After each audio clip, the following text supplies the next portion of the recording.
Hop là. Bon, allez. Oui, je suis pas en avance. Ça démarre, je confirme. Ça démarre, ça démarre, ça démarre. Je suis sûr d'avoir tout, je suis sûr d'avoir tout. Absolument pas. Et bah tant pis, on va y aller quand même.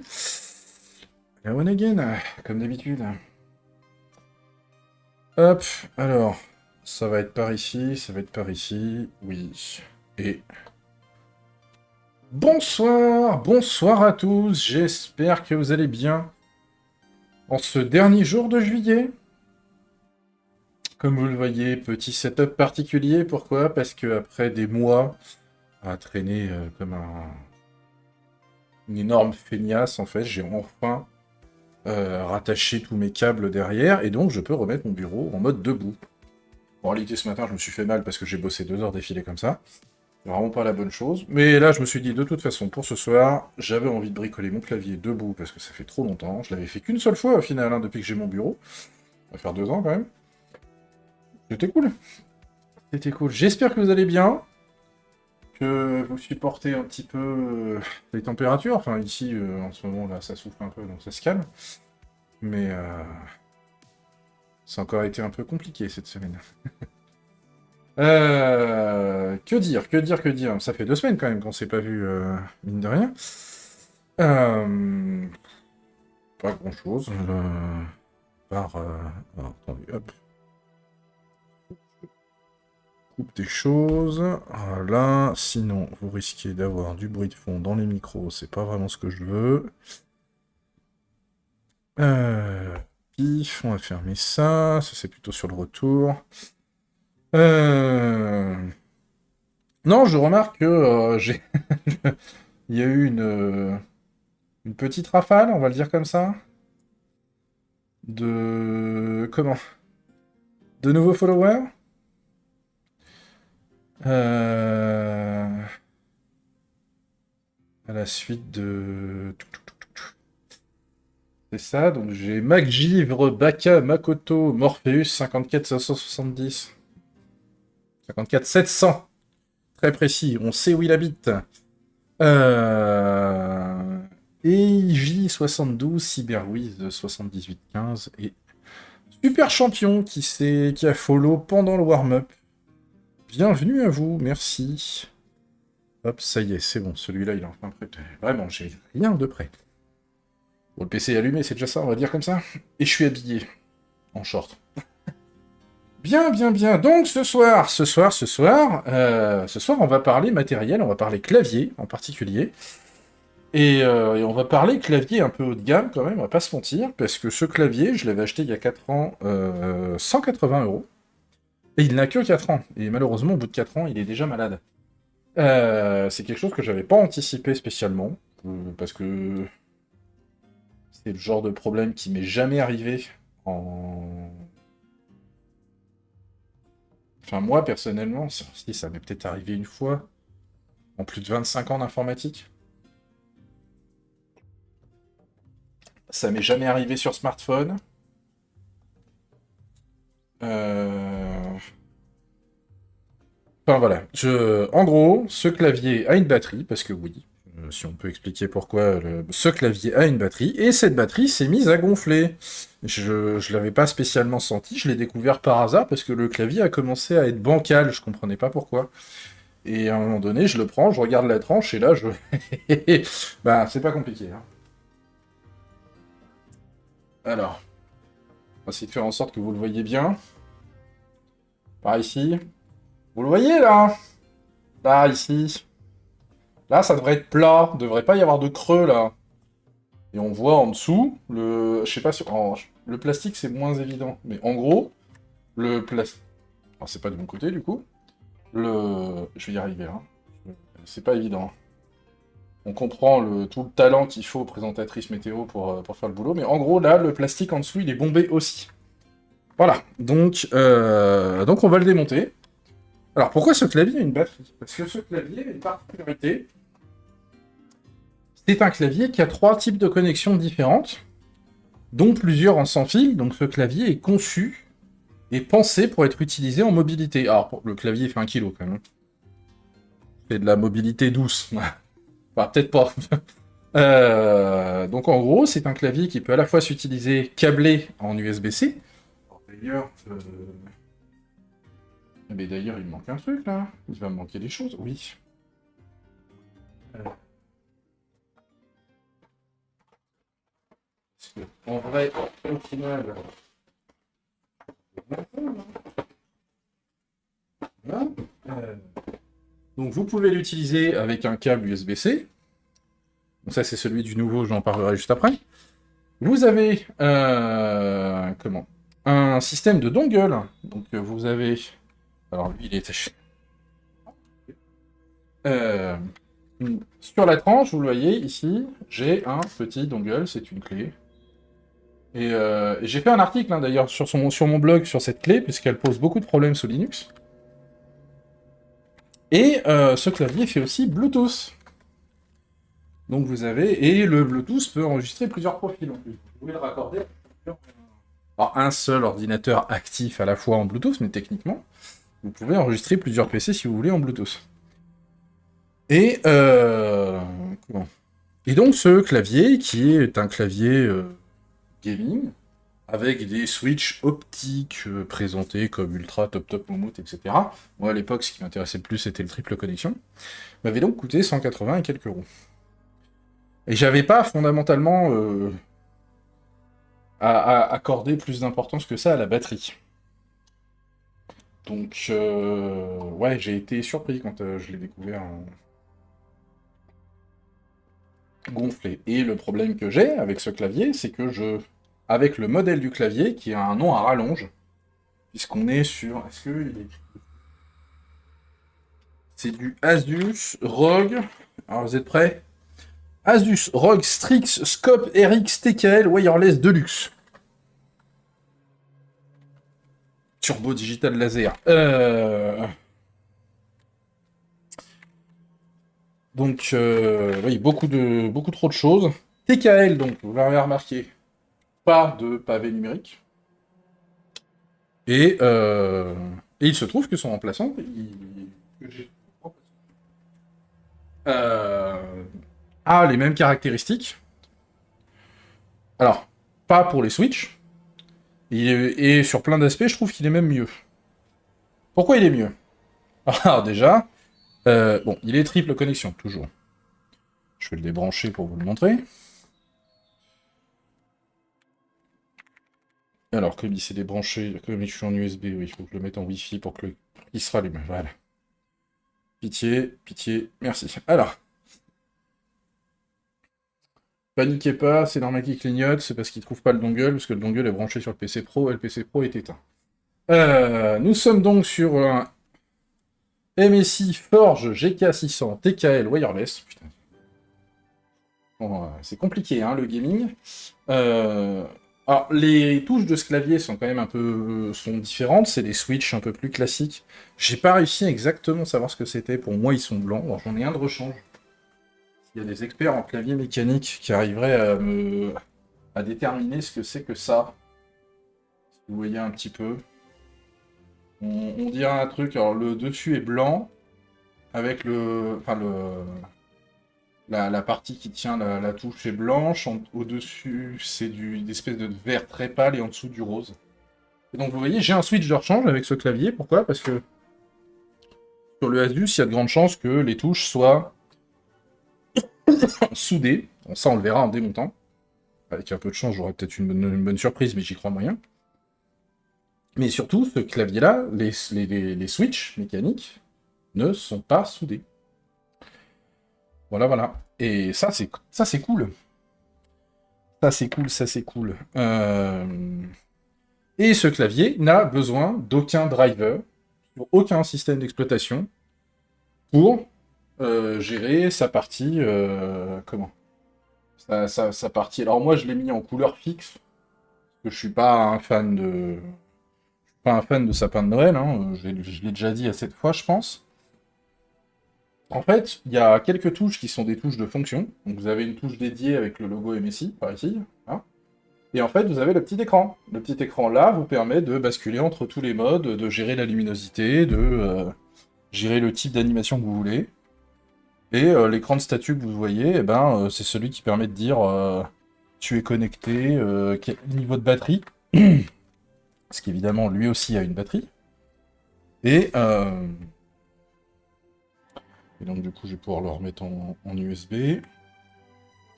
Alors, le seul problème de ce clavier-là, c'est que... je vais y arriver.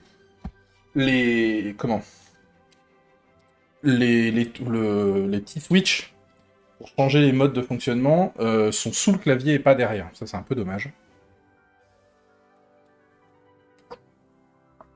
Bon, on fait avec, hein. Honnêtement, on fait avec, c'est pas grave. Putain, non, gorge qui pique ce soir. Donc voilà, et pourquoi? Parce que techniquement, l'autre clavier fonctionne toujours, mais comme je vais le démonter, je voulais pas me retrouver sans clavier, et donc je suis parti du principe que j'allais gérer... que j'allais changer. Et j'en suis content, à part le positionnement des touches latérales sur le côté, vous l'avez vu, les touches suppression, fin, etc. Ça aurait pu être mieux placé, ou en tout cas de manière plus standard.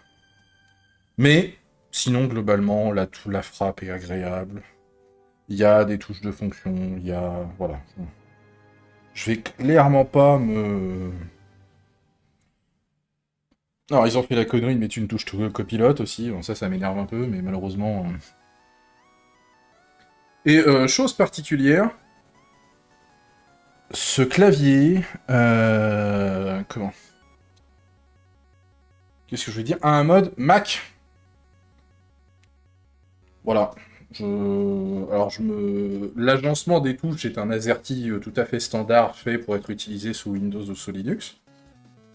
Que j'ai testé avec succès aussi, d'ailleurs, sous Linux, ce clavier ne pose absolument aucun problème. Par contre, le Mac, je le testerai jamais, donc elle est... oui. Voilà. Qu'est-ce que... Alors du coup, comme ça fait 2 semaines, j'ai pas énormément de choses à vous partager, parce que j'ai pas lu énormément de choses, et j'ai pas fait le tour de certains sujets qui mériteraient un peu plus d'être creusés. Donc je vais pas forcément m'éterniser sur les infos. Il y a 2-3 conneries. Il y en a une que je vais surveiller parce que je suis utilisateur. Avant qu'on commence le démontage. Jellyfin. Le mainteneur, enfin les 2 mainteneurs principaux du projet Jellyfin, qui sont à la tête du projet, ont décidé un peu de se mettre de côté. Pour raisons personnelles, burn-out, etc. Donc, il va y avoir des remplaçants. On croise les doigts pour que ça tienne bien le choc et que les remplaçants aient le même état d'esprit et soient pas cons au futur du projet. Je suis toujours un petit peu crispé quand je vois ça. Alors après, on a autant de raisons d'être inquiet que d'être confiant pour le futur. Mais ouais, je suis pas... Voilà, ça me... Il y a ça. Il y a un peu d'IA aussi. Alors c'est très rigolo. AMD a publié un modèle. Alors intéressant. Pour plein de raisons. La première, c'est qu'ils présentent le fait qu'ils l'ont entraîné sur des flottes de leur propre matériel. Alors que la plupart des acteurs utilisent soit du matériel maison pour les très très gros acteurs comme Google, et ou du Nvidia comme malheureusement tout le monde, ce qui casse un peu les couilles. Et là, AMD a fait les démonstrations qu'ils pouvaient créer et entraîner un modèle. Et ce qui est surtout intéressant, c'est que ils ont fait plusieurs étapes. Bonsoir Morpheus, bienvenue. Donc ils ont fait en plusieurs étapes et ils ont publié toutes ces étapes. Donc en fait, pour montrer l'intérêt et la performance de l'ajout de chaque étape, ils se sont amusés. Il y a de grandes chances, hein, tu m'as follow avant-hier et tu mets ton premier message ce soir. Il y a de grandes chances que ce soit effectivement ta première, tout court. Euh, Donc, oui, je disais, donc AMD, ils ont publié les étapes en fait d'entraînement, enfin les étapes intermédiaires d'entraînement de leur modèle avant d'arriver à la fin. Et c'est peut-être un modèle que je testerai, alors pas en live, hein, parce que je suis pas non plus dédié, enfin je suis pas non plus plus emballé que ça. Euh, mais voilà, 16 milliards de paramètres, ça rentre largement. Je pourrais peut-être même le faire rentrer sur le laptop, quand j'ai pas trop de choses ouvertes. Mais bon, je suis pas plus pressé que ça pour l'instant. Mais en gros, ouais, voilà, c'est assez intéressant de voir qu'ils ont montré qu'ils pouvaient le faire dans leur coin avec juste leur pile logicielle. Bon, maintenant, on aimerait bien que ce soit pas juste avec des trucs dans leur coin, parce que si 60% des nouveaux projets qui font du machine learning slash IA ne sortent qu'avec un support NVIDIA, c'est parce que les mecs utilisent du PyTorch et que PyTorch ne supporte que ça par défaut. Et que si vous voulez supporter AMD avec du PyTorch, il faut aller chercher une variante de PyTorch qui est sur les serveurs d'AMD et même pas sur le projet principal. Donc c'est bien de montrer ça, mais par contre ce serait bien aussi qu'ils se bougent le cul pour faire intégrer leur bibliothèque directement dans les projets populaires, qui sont utilisés par le monde réel. Ça, un jour, ils s'en sortiront. Qu'est-ce qu'il y a d'autre aussi si je parle vite fait, pardon, hop. En parlant d'IA toujours, très surprenant, parce que je m'attendais pas à les voir sur ce créneau. Cisco qui publie des modèles pour faire de la détection de failles, qu'ils ont appelé Antares, alors que je sais absolument pas comment tester, hein, je vous le cache pas. Mais c'est assez surprenant, parce qu'en plus ils ont pas l'air de. Ils ont l'air d'être assez de petite taille en fait, puisqu'on voit 350 millions et 1 milliard de paramètres. Donc on avait chez AMD, le modèle c'est un 16 milliards avec 3 d'actifs. Là, on est sur 1 milliard, donc c'est vraiment petit comme modèle. Et manifestement, ils arrivent à faire de la détection de failles avec ça. Alors manifestement, il y en a un à 3 milliards. Ok. Ah, ils prévoient d'en faire un à 3 milliards. Ok. Bon. On va voir. On va voir, on va voir. Clairement, c'est pas le genre de truc que je mettrai en prod directement. Mais un jour, faudra que je teste cette histoire de détection de failles. Parce que ça a l'air de commencer à faire du bruit, même si c'est pas ma grosse spécialité. Euh, Clairement, faut que je commence à mettre les doigts dedans. Et puis on va, dernier truc. Ah oui, non, pas dernier truc. Effectivement, je viens de voir un truc que j'ai laissé ouvert, dont il faut que je parle. Mais vite fait, Seagate qui vous dit l'année prochaine, on commence à sortir des disques durs de 50 Tera. Alors, je crois qu'il n'y a pas encore de prix, hein, mais bon, comment dire Et les mecs s'arrêtent pas là, hein, manifestement. On parle toujours de disques durs de même taille, hein, c'est-à-dire les fameux 3 pouces et demi à plateau, avec une. Alors l'intérêt pour le commun des mortels comme toi et moi, enfin, je pense, hein, si t'es ici, c'est que tu dois pas être le meilleur, un top chercheur à lever des milliards de dollars pour faire de la recherche, notamment en intelligence artificielle. C'est la masse de données que tu vas pouvoir stocker dessus. Et donc moi, typiquement, actuellement, mon NAS a des disques durs de 16 Tera en RAID 1. Je suis un peu serré en ce moment parce que je fais plein de conneries et je fais pas le ménage. Mais techniquement, ça me suffit largement. Et encore, c'est parce que j'ai des usages qui ne sont pas ceux du commun des mortels. Ici, je suis en mode discret. Bien joué, bien joué, bien joué. Non, par contre, si tu es du genre à vouloir entraîner un modèle d'IA, par exemple, il te faut une quantité de données qui est grotesque. Et donc on parle de plusieurs, parfois milliers de téraoctets de données brutes, vectorisées, ce genre de choses, labellisées, et ça prend une place de bâtard. Et donc du coup, le plus tu as de densité de stockage, le mieux tu te portes, parce que le moins d'espace physique tu vas occuper pour cette masse de données. Voilà, et généralement aussi, ce genre de volume sur des disques unitaires...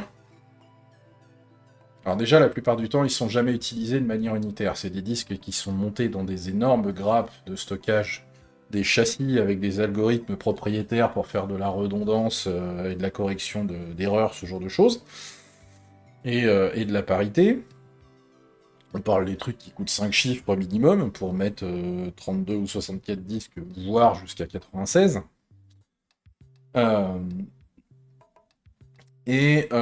Souvent, quand on en arrive à ces densités-là, ça peut être aussi pour du stockage un peu froid.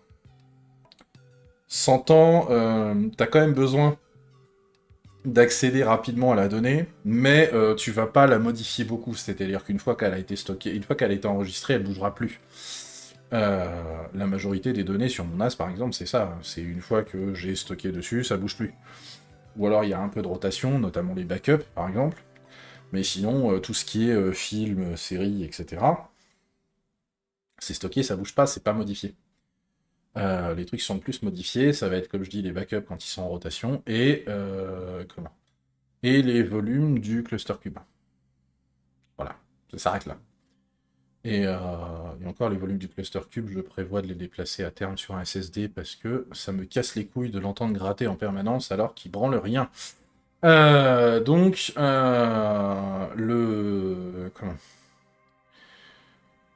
Donc en fait, ce truc-là, c'est tu stockes et ça bouge plus. Ça va éventuellement être lu rapidement, donc en fait, tu vas pas aller le stocker sur bande comme on le fait pour vraiment du stockage à froid pur et dur, de sauvegarde comme on le fait souvent en entreprise.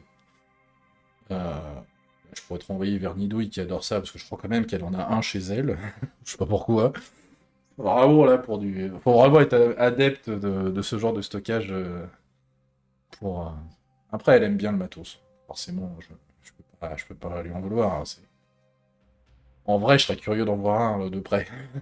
C'est juste que j'ai entendu des collègues en parler pendant des années, mais je m'en suis jamais approché. Moi, je faisais que la partie virtuelle au-dessus.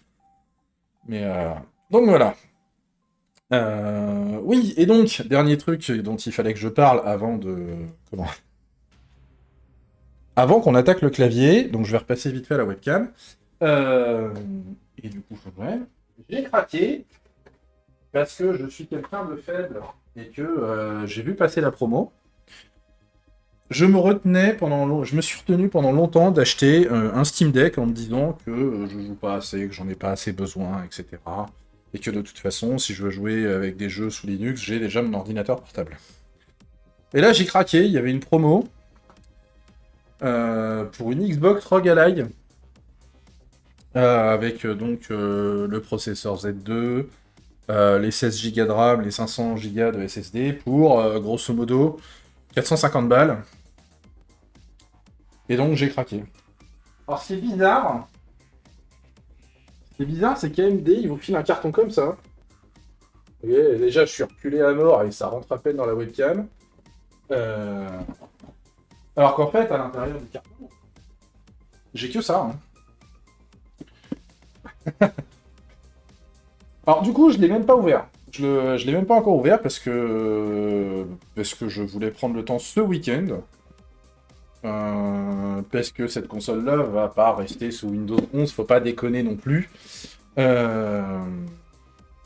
Il est prévu que j'installe SteamOS dessus. Il faut quand même que je passe par une phase où je vérifie que je puisse restaurer le système d'origine en cas de besoin. Parce que faudrait pas jouer au con non plus. Et donc, voilà. Je vais bricoler un peu avec. Pourquoi j'ai pas fini par acheter un Steam Deck? Parce que le Steam Deck, le problème, c'est que... Maintenant, c'est... Ah, comme j'ai mis trop longtemps et que j'ai trop attendu, maintenant, un Steam Deck, c'est 600-700 balles, voire plus. Donc, autant dire que c'est pas la peine. Et... comment? Et donc... ce truc-là représente la meilleure option pour acheter une console portable, pour faire des trucs. Et pourquoi j'ai fini par craquer? Parce que je commence à allonger de plus en plus la liste des jeux que je prends pas le temps de faire, mais que parfois j'achète quand même. Donc il n'y a pas juste la...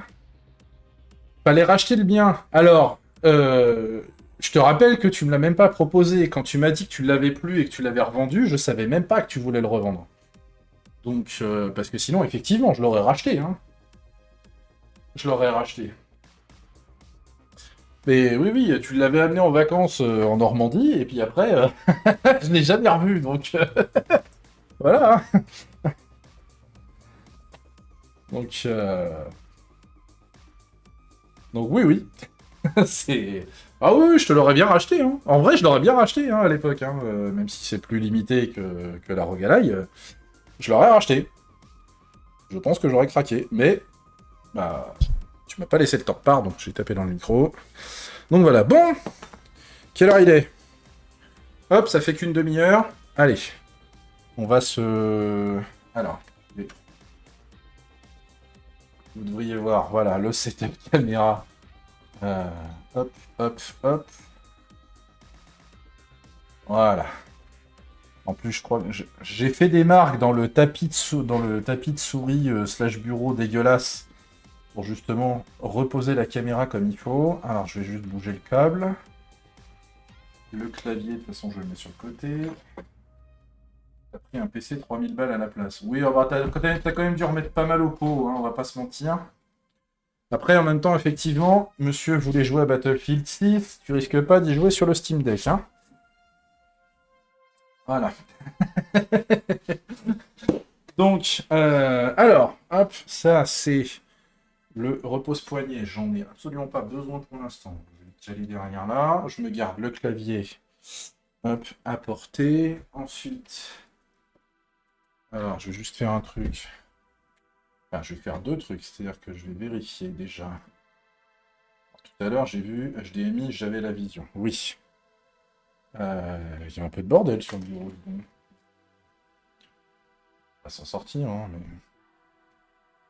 Hop, ça je peux repousser un peu. Hop. Ouais, comme ça, vous n'êtes pas...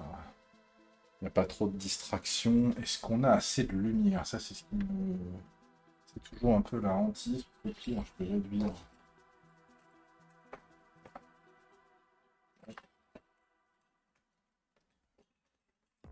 Ah, j'ai en pleine gueule. Ouais, il faudrait que je... Hop, je l'avance un peu. Et... Ah, putain, le problème, c'est que j'ai tous les badges, le hack, là, accrochés sur la loupiote. C'est un peu le bordel. Ouais, on me voit moins, mais on voit mieux le clavier. Bon, je pense que ça va être le compromis. Hop, et du coup, j'ai pas le bouton dédié pour le HDMI, donc il faut que j'y aille à la souris. Allez, hop. Alors, merde, il manque un bol. Donc, pour info, pour démonter ce clavier, il faut enlever toutes les touches, parce qu'en fait, il n'y a pas de vis en dessous. La caméra est là, pitié, va pas trop loin. La caméra, il n'y a pas de vis en dessous.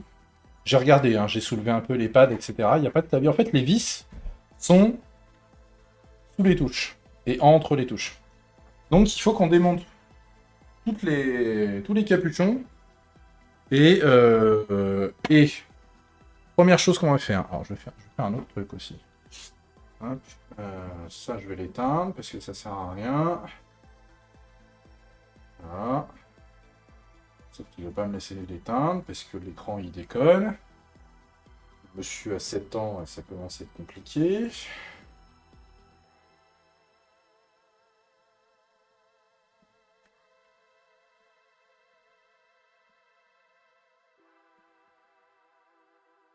Voilà, dodo.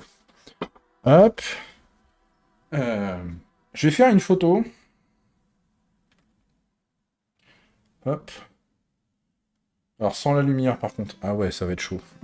Allez, on va la prendre comme ça. Non, je sais plus. Non, mais en fait, j'en ai déjà eu de photos. Attendez, je vérifie. Hop. Donc en gros, avant de démonter les touches de clavier, faites toujours une photo. Sinon, c'est la merde et vous savez pas comment récupérer le bébé. Oui, c'est bon, j'ai l'agencement du clavier, j'avais fait la photo, je m'étais amusé à la faire, j'avais déjà enlevé la barre d'espace. Donc comme ça, on voyait un peu comment c'était foutu dedans. Euh... Ah oui, alors, désolé aux sensibles, j'ai pas nettoyé Je l'ai pas nettoyé avant qu'on le démonte, donc on risque de voir des trucs, notamment des poils. Euh... Beaucoup de poils.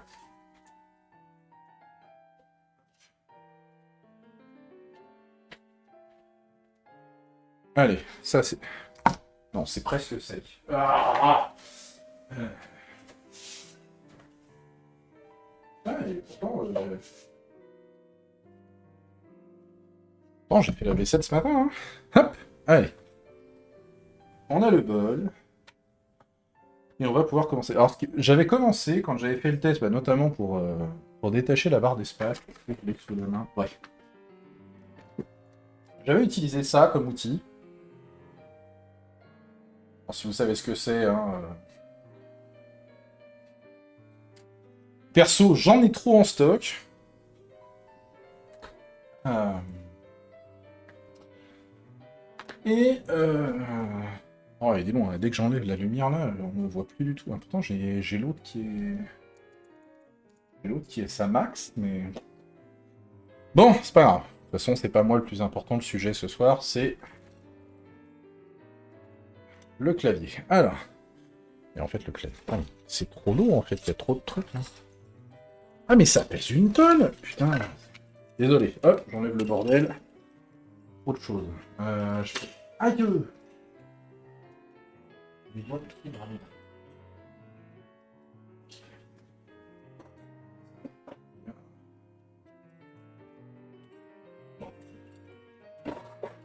Allez, on va les ranger là.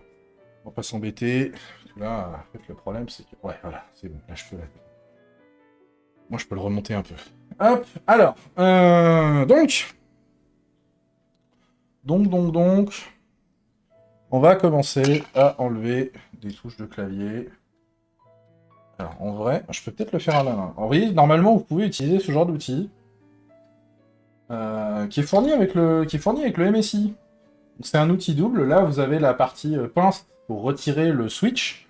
Et là, vous avez une partie... Alors, je sais pas si vous arrivez à bien le voir. Mais en gros, vous avez une espèce de pince qui vous permet de passer entre les touches. Enfin, normalement, vous faites ça... je pense... Genre comme... je sais pas si je peux vous le montrer, si... On verra bien, parce que je suis pas doué. Hop. Vous passez autour. Et donc vous avez les deux pattes, et vous n'avez plus qu'à tirer dessus. Et hop, ça vous l'enlève. Voilà. Et ça évite de l'abîmer. Alors vous voyez, c'est des... On est sur des switches un peu particuliers qui fait que... comment C'est pas du... On n'est pas sur du keycap standard. On est vraiment chez Asus. Vous pouvez pas vous amuser à remplacer ça parce que vous voulez. Ça, c'est une particularité qui est bien avec le nouveau clavier. C'est que les switches sont standards. Les keycaps sont standards. Rien n'est soudé. Et donc, vous pouvez...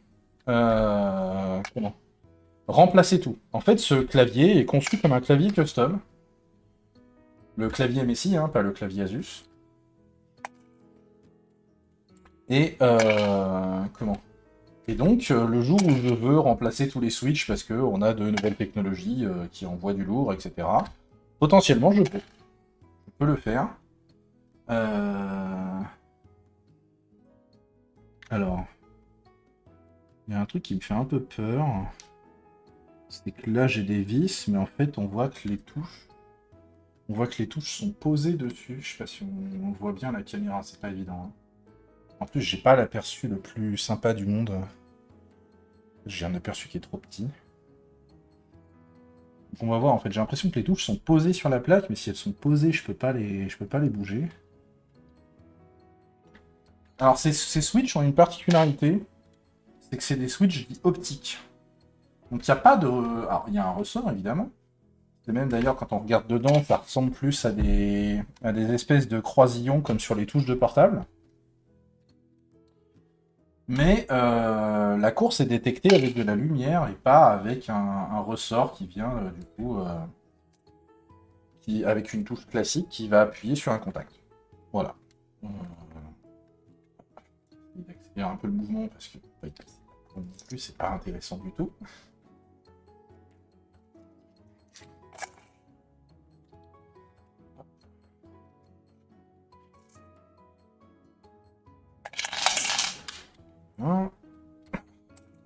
Ouais, ça va, c'est pas difficile à enlever.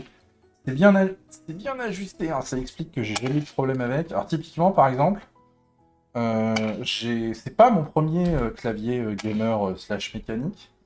J'avais acheté un Corsair K60 Red, je crois que ça s'appelle comme ça. Qui lui, pour le coup, était un clavier plein format avec pavé numérique et tout un train. Qui était rétro-éclairé. Et j'avais le shift qui s'était abîmé et qui avait tendance à partir tout seul. On était sur du clavier standard. Ouh! Ah oui, là j'y suis allé un peu fort. Normalement, ces trucs-là, ils restent dedans. En tout cas, ils ne sont pas démontés. Ça, c'est une touche large, donc en fait, vous avez le milieu. Et pour éviter d'avoir des problèmes, vous avez une barre de maintien en dessous. Sauf que là, la barre, elle est... Ok, bon, bah... On verra bien. Là, dans l'immédiat, ce qui m'intéresse, ça va être de se dire... Je démonte la batterie. Je regarde si le clavier fonctionne toujours en USB-C sans batterie. Parce que ça, c'est ce qui va permettre, entre guillemets, de lui un peu lui sauver la vie. Et sur une grosse touche, donc doit y avoir encore une barre. Oui, voilà. Bon, bah, il s'enlève de la même façon. Parfait. Pire, on va dire. Ça me va. Hop.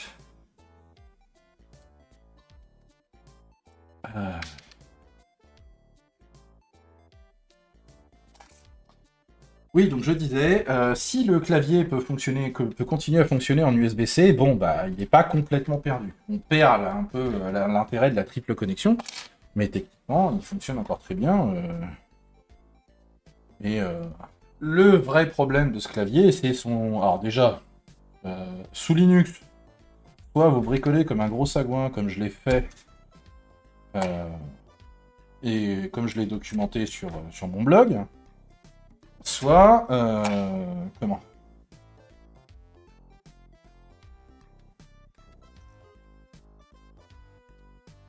Je sais plus ce que je veux dire. Non, non, soit vous l'utilisez sous Windows, et dans ce cas-là, vous n'avez pas de problème. Enfin, si, vous en avez un quand même, c'est que malheureusement, Asus a un gros point faible, c'est son écosystème logiciel qui est catastrophique.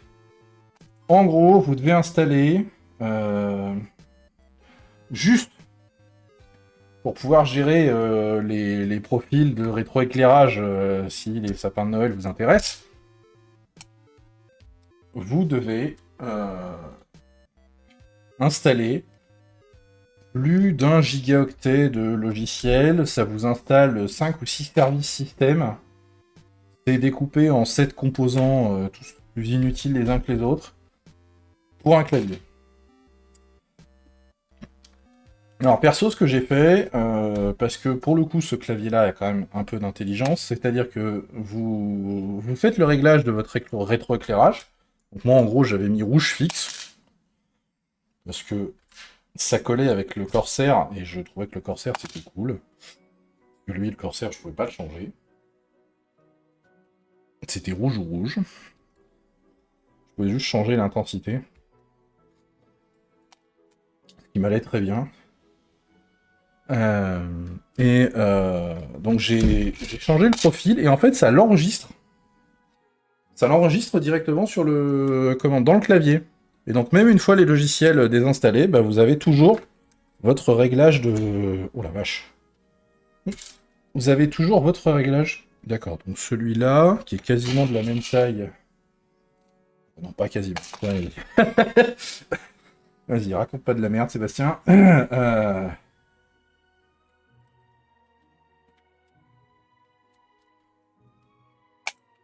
Donc, une fois que vous avez enregistré le profil, vous pouvez virer tous les logiciels. C'est tellement pourri que même Asus a été obligé de reconnaître que c'était mauvais, au point de créer un utilitaire pour désinstaller tout. On en est là. Voilà. Et potentiellement, il y a des logiciels alternatifs beaucoup plus légers, open source, etc., qui permettent de faire le boulot.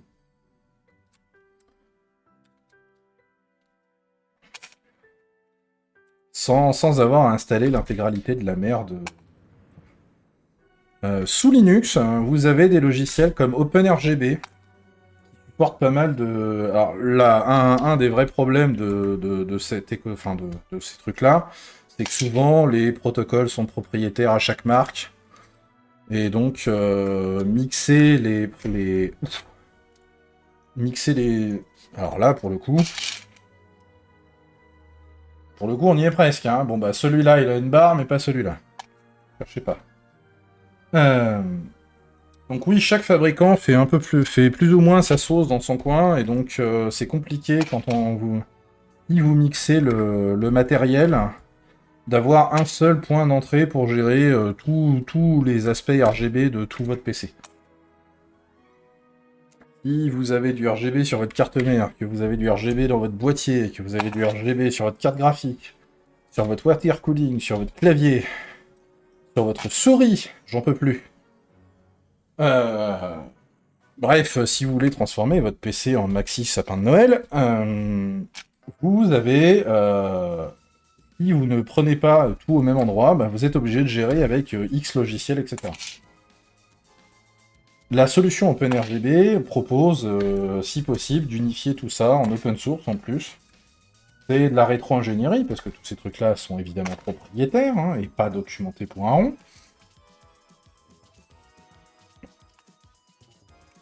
Hop. Mais,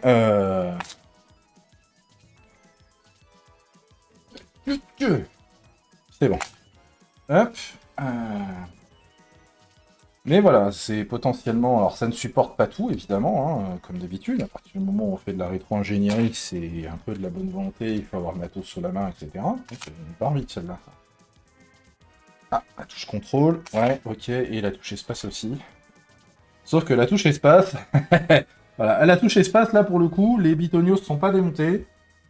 Et... voilà. On va les remettre... on va les enlever à la main. Hop là.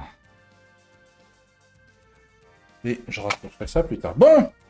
Alors, je vais prendre une seconde et je vais passer un coup de balai. J'avais prévenu que ce serait un peu dégueulasse. Je confirme, ça l'est.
Hop. Bon, je sais pas si vous avez entendu l'aspirateur. Mais voilà. Bon, alors. Il est bien bancal, hein, le clavier. Hein. Hop, alors. Bon, on a notre touche. Ça, je vais le garder sous la main, on ne sait jamais. Je vais les mettre là. Tout à l'heure, de toute façon. Hop. Alors. Vous ne verrez pas le kit iFixit parce que je ne sais pas où je l'ai rangé. J'ai fait le vide dans mon sac à dos pour aller à Le Hack. J'ai pris ce petit kit-là qui est beaucoup plus léger dans le sac à dos pour faire le boulot et je suis rentré et je ne sais plus. Je pensais avoir retrouvé ça. Alors, on a des vis un peu partout. On va pas forcément bien le voir à cause des ombres. Il y en a une là. Il y en a une là. Alors ça, c'est pas une vis, je ne sais pas ce que c'est. Il y en a là. Il y en a deux là. Une là. C'est un peu le bordel, hein. C'est pas... Bref, il y a un paquet de vis. Donc on va toutes les enlever, on va voir ce qui se passe. Hop.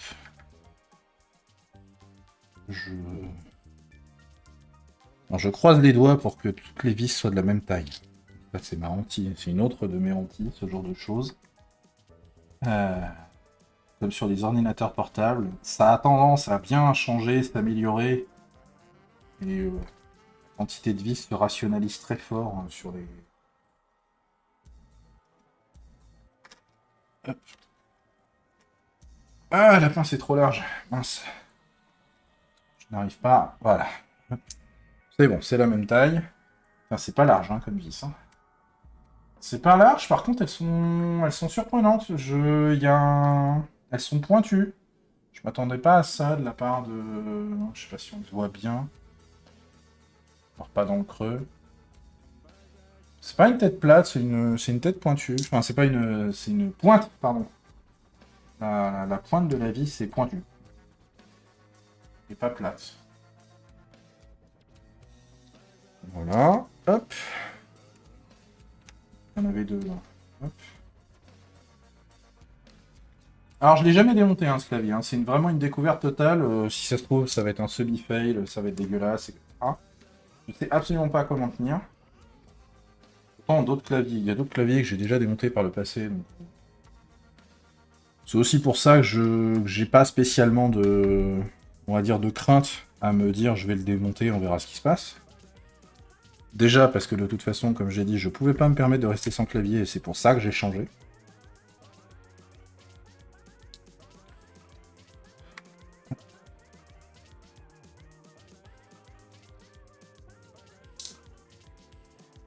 Alors. D'ailleurs, en parlant de clavier sans fil, entre guillemets, avec batterie, etc., il y a quelques années, sur la chaîne YouTube de Linus Tech Tips, il s'était amusé à se dire, si le clavier il est sans fil, pourquoi faudrait que je le recharge avec un fil? Et donc, il s'était amusé à intégrer un chargeur...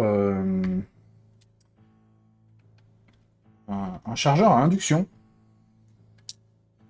dans le clavier qu'ils avaient utilisé pour les tests, et ils avaient intégré du coup le chargeur à induction dans le bureau, sous le tapis, pour faire un véritable clavier. Alors, j'ai l'impression que ça bouge, effectivement. On va pouvoir retirer la plaque, a priori. Il y a des endroits où ça ne bouge pas, je ne sais pas pourquoi. Ah, ouf, oula, mollo. Ah ouais, j'ai tiré sur la nappe comme un demeuré. Ok. Alors, on a un petit ressort là qui sert spring. Bon, je sais pas pourquoi spring, ok.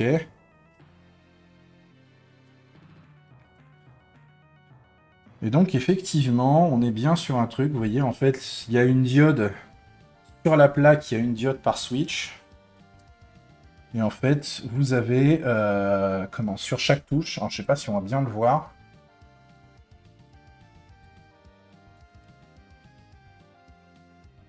Ouais, en fait, si. Je pense que vous le voyez. Vous avez une espèce de petit truc blanc. Et donc, vous voyez, ça coupe le signal, en fait, du switch. Et donc, de chaque côté, vous avez deux micros. Vous avez une LED d'un côté et un capteur de l'autre. Et du coup, comment je peux... Si, oui. Est-ce que je peux... Sur le papier, oui. En pratique, ce truc-là va me casser les couilles. Alors, il me faut une pointe plus petite. C'est pas les mêmes... Hop. Espèce de petit capteur, là, qui va m'emmerder. Ou alors, je peux retirer la... Non. Je vais éviter d'y toucher tant que j'ai pas enlevé la nappe. On va enlever la nappe et on verra après ce qui se passe. Là, c'est des vis... Ah, vous voyez, là, c'est des vis plus petites et la pointe est plate. Hein. Il n'y a pas de... C'est pas pointu. Bon, c'est rigolo. Bon, on n'est que sur un clavier, on a déjà deux types de vis différentes. Je vous laisse imaginer un peu le dégât. Et il y en a une troisième, parce que là, je viens de voir qu'en fait, sur le circuit, il y a des vis aussi. Vis là. Vis là. Vis là. Est-ce que je suis encore... Oui. Voilà, donc on a encore quelques vis. Hein. Hop.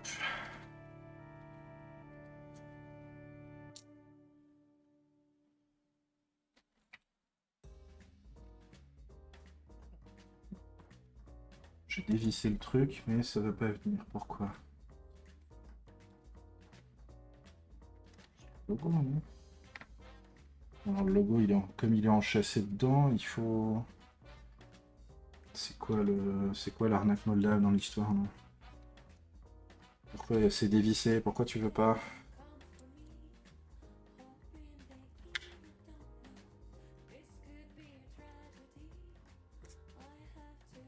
Ok, d'accord. Ah oui, non mais c'est ça, c'est un truc qui est... Ah oui, d'accord, ok.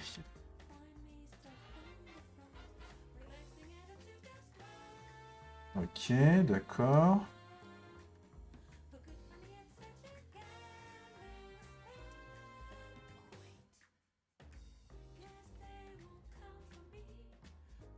En fait, j'essaye juste de soulever le truc là. J'aimerais bien le soulever des deux côtés. Le problème, c'est que dès qu'on le soulève de l'un, il se renfonce de l'autre. C'est une vraie galère à choper. Ah, je l'ai peut-être. Je l'ai peut-être. Oui. Et donc là, normalement... Oui, voilà. Bon. Nom de Dieu! Compliqué cette histoire. Alors, cette plaque-là... J'allais dire, on la jette. Non, surtout pas. On la met de côté. On la met de côté. Je regarde un peu parce que, du coup, les switches, ils sont... Ok, d'accord. Donc les switches, ils sont clipsés dedans et on voit là, ici. Vous voyez, sur le bord là de chaque switch. Je vais essayer de... On le voit bien. Pas évident, hein. Ah oui, parce que le problème, c'est que dès que je bouge, je change d'angle avec la lumière, on le voit plus. Et là, j'ai pas de mise au point parce que c'est une GoPro. Vous avez deux petits traits. Là, en fait, c'est justement des crans, des petits crans. Et je pense que si j'appuie dessus, j'arrive à sortir le switch. Est-ce qu'on a les mêmes de l'autre côté? Oui. Bon, bref, l'idée, c'est que ces switches-là sont quand même démontables. De toute façon, le circuit imprimé vous dit si tu mets pas des switches optiques, je fais rien. Chiant. Voilà. Non, surtout qu'en fait, ils sont vraiment optimisés pour gérer la partie optique, et donc il n'est pas question euh, de mettre autre chose que ce genre de switch. Et ces switches-là, a priori, ne sont pas spécialement en vente libre. Donc on est vraiment sur du clavier propriétaire de chez propriétaire tu le démontes pas toi-même, tu payes bâtard. Voilà. En très résumé, hein, très schématique. Et hop, nouveau type de vis. Une tête large plate avec un petit corps. Donc on est sur un clavier et on est 3 types de vis. Je sais pas quel est votre corps, mais là, celui-là, il est pas mal, je trouve, hein.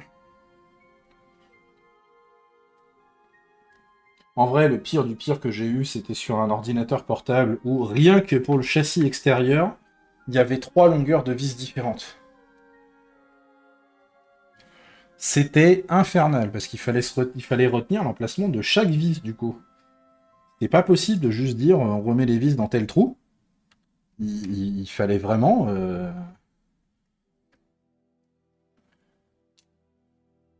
Hop. Bon, là, a priori, j'ai enlevé toutes les vis.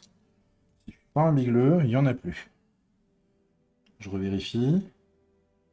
Il y en a bon. Donc là, je peux soulever. Et donc, évidemment, voilà, il y a encore 2 nappes. Ça, on est potentiellement sur la partie alimentation. C'est la nappe qui permet d'avoir... On voit que la batterie est là-dessous, hein.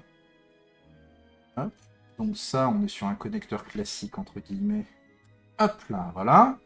Et là, ici, on est encore sur un connecteur plat, où il faut encore tirer des deux côtés. Mais là, comme il est à plat, c'est plus facile. Voilà. Donc le circuit,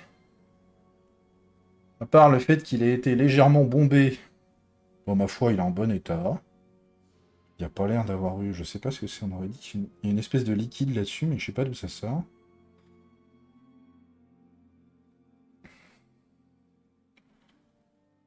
Ça a l'air d'être le sticker de... Enfin, le petit coup de feutre du contrôle qualité. Mais bon, grosso modo... Voilà, il a pas de soucis, il est bien. On va le mettre de côté aussi. Et donc là, on va enlever la mousse. Et là, on va découvrir l'horreur. Ah. Donc là, on a encore un circuit d'alimentation. On a encore un circuit imprimé qui va gérer... On a la partie wireless. Donc là, ça va être la partie Bluetooth et 2 Go 4 pour le clavier, pour le dongle. Ça doit être le contrôleur principal. C'est un contrôleur... Alors, c'est écrit ARM dessus, mais je vous ferai pas l'affront d'aller lire ce qu'il y a plus petit, parce que j'ai pas de loupe et, sous la main. Et... bref, on est sur un petit processeur ARM. Ça, potentiellement, c'est sa mémoire à côté, si je dis pas de conneries. Sa mémoire, sa ROM, hein, c'est là-dedans qu'il y a tout le qu'il y a le logiciel stocké, le logiciel de contrôle. Bon, on n'est pas sur Deus Ex Silicon, hein, faut pas déconner non plus.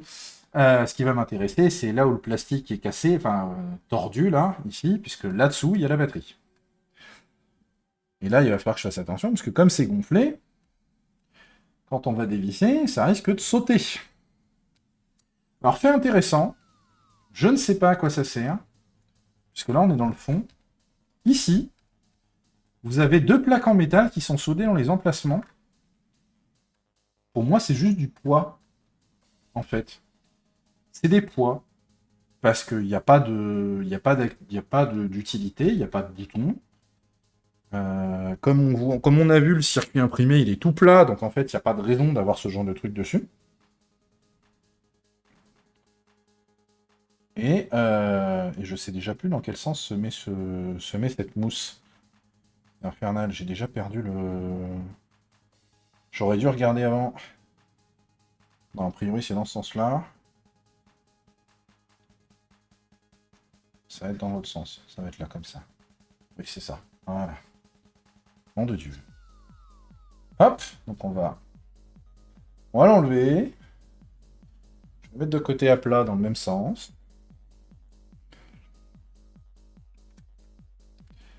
On reprend, vu que les vis là sont toutes petites. Waouh, waouh, waouh. Oh la vache. D'accord. D'accord, d'accord. Waouh. Ok. Oh, la première vis, dis donc, le... Oh. Ok. D'accord, d'accord. Je note. Alors ici, il y a une espèce de... En fait, là, il y a le connecteur de batterie qui vient sur le circuit imprimé. Je devrais pouvoir le il est où mon... Oui, il est là. Je devrais pouvoir le soulever tout de suite. Alors le truc, c'est qu'ils ont mis une espèce de mousse dessus qui permet de... Oh bah, ok, il s'est enlevé tout seul. Oh, ah oui, il est vraiment minuscule le contact, c'est un truc de fou.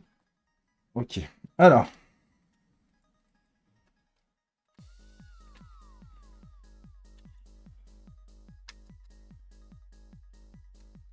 Hop.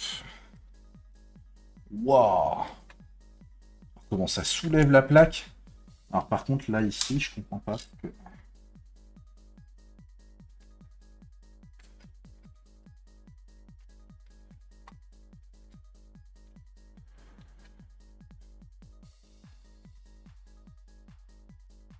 J'ai l'impression qu'elle est...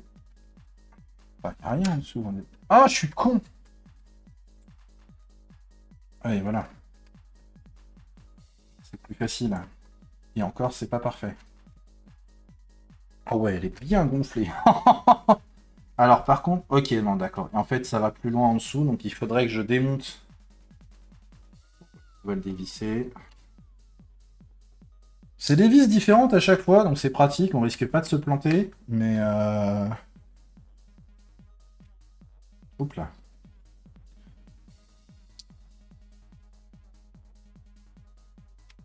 Une troisième là.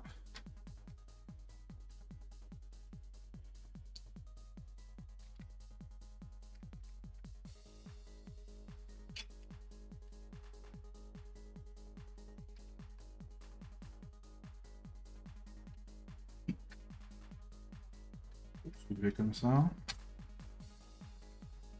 Ok, ben voilà, c'est bon. Hop.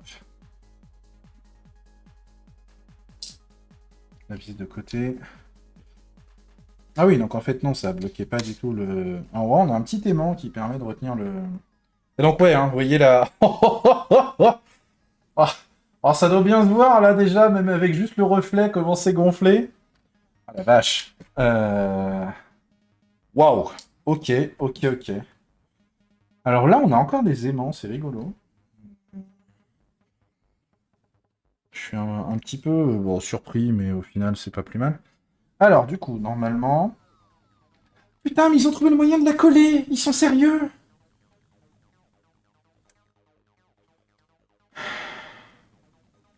Oh, c'est pas vrai. Bon, alors. Alors.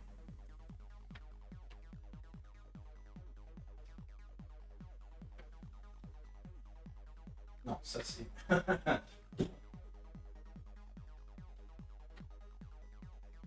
Il existe plusieurs solvants pour tenter de décoller des trucs. Étant dans un contexte avec du plastique, la dernière chose que je vous recommande de faire, c'est d'utiliser de l'acétone. Pourquoi? Parce que vous allez faire fondre le plastique. Voilà, la plupart du temps, moi je sais que je me suis fait avoir comme ça en essayant d'enlever de la colle de sticker sur des châssis de PC en fait. Alors par contre, comment je fais? On y va, on y va fort. Et on y va doucement parce que j'ai pas envie d'empirer la situation. Si la batterie elle est gonflée, c'est qu'elle est pas en bonne santé.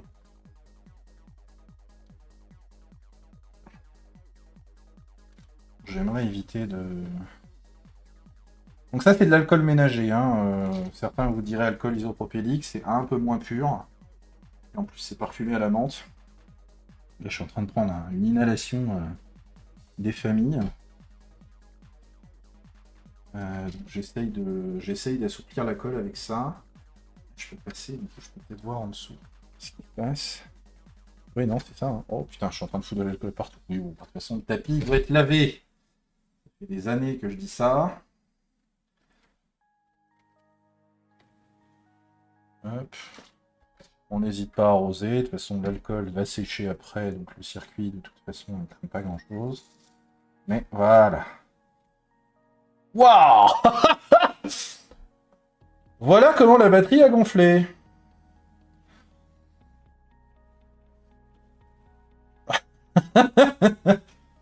Ah, on est sur un... Ok. Ok, ok. On est pas mal, hein.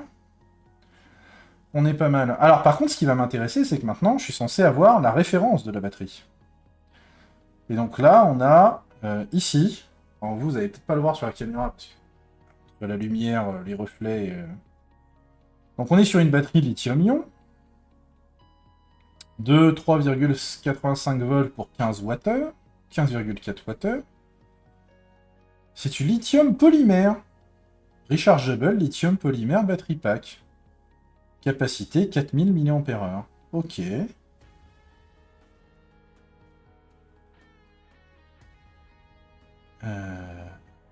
Et donc le numéro de modèle, c'est C11P1707. Vous voyez, comme j'arrivais pas à trouver de... Comme j'arrivais pas à trouver de nom, entre guillemets. Oh, vous voyez la taille du connecteur? La taille... Ça, c'est pour renvoyer le courant de la batterie dans le circuit d'alimentation du clavier. C'est ouf. C'est vraiment ouf. Euh, Alors, par contre, le problème, c'est que j'en ai vraiment foutu partout. Donc, il va falloir qu'on regarde pour nettoyer ça. Euh,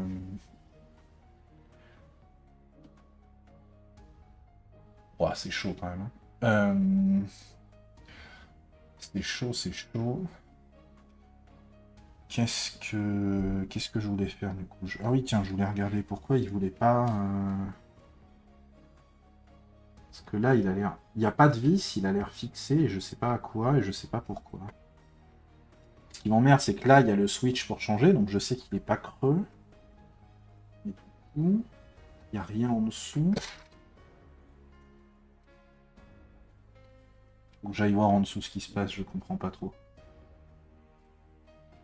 Ah, c'est l'antenne, c'est juste un petit sticker, d'accord. On a le fil d'antenne là.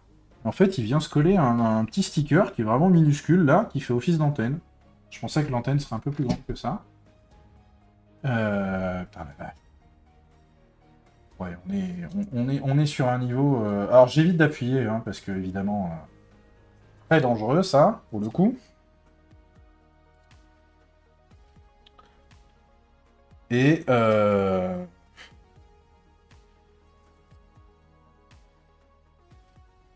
alors, je vais mettre de côté. Je vais écrire C11B 1707. Manifestement, je suis pas le premier à rechercher ce type de batterie. Ok, ben voilà, avec la référence de batterie, je trouve. Alors, je vais la poser sur le coin du bureau.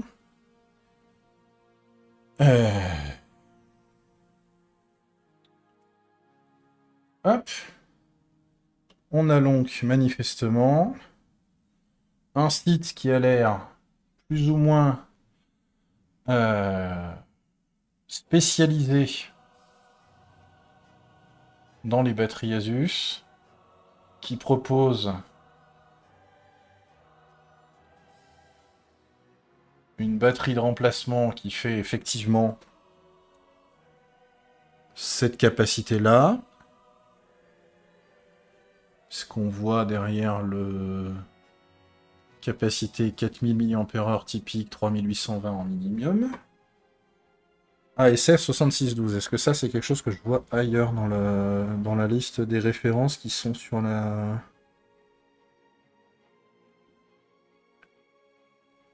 J'ai pas l'impression, je sais pas d'où il y a ça. Un problème c'est que la moitié des caractères sont en chinois. Fabriqué par Power Gen 1 Subsidiary Company Limited. IS 16046 machin, IEC, donc ça c'est les normes.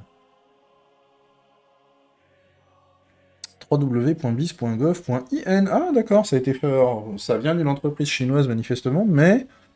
Ah si, pourtant, batterie cell made in China, pourquoi du. Ah, c'est les. Oui, d'accord, non, c'est juste les.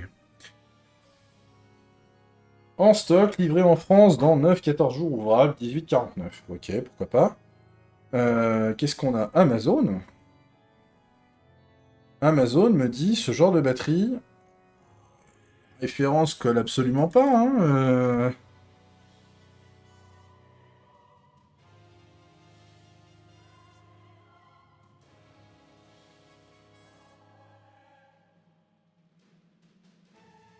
Ça n'a rien à voir du tout. Parce que là, on parle d'une batterie pour un Asus Zenfone, et on voit que Ah, quoique la nappe, elle collerait bien, hein, en fait. Hein. Ils auraient utilisé le même modèle de batterie qu'ils auraient utilisé à une époque dans les téléphones. Bon, alors jamais de la vie, hein, de toute façon, j'achèterais ça, mais... Parce que là, on voit la référence de batterie, ils donnent ça pour un smartphone, en fait, pas pour un... Mais sauf que non, hein, de toute façon. Alors après, je sais pas quels sont les...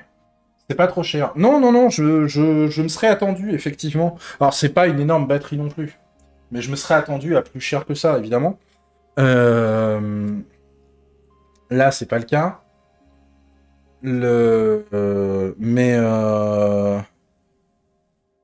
Ce qui me surprend, c'est le fait que c'est manifestement, quand on cherche la référence de la batterie, il parle d'une batterie pour Zeus Zenfone.